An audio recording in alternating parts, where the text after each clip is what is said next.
दोस्त वो जो मुसीबत में काम आए।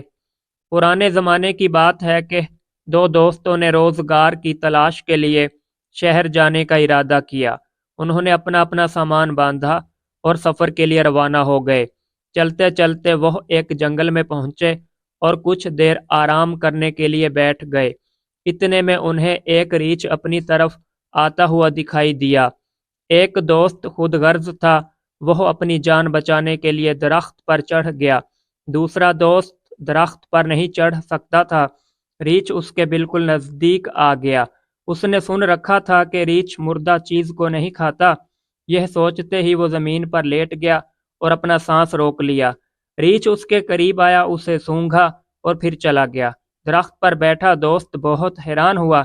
उसने नीचे उतरकर पूछा कि रीछ तुम्हारे कान में क्या कह रहा था? दूसरे दोस्त ने जवाब दिया कि रीछ ने मुझे ये नसीहत की कि खुदगर्ज आदमी को कभी दोस्त नहीं बनाना चाहिए। इखलाकी सबक, दोस्त वो जो मुसीबत में काम आए।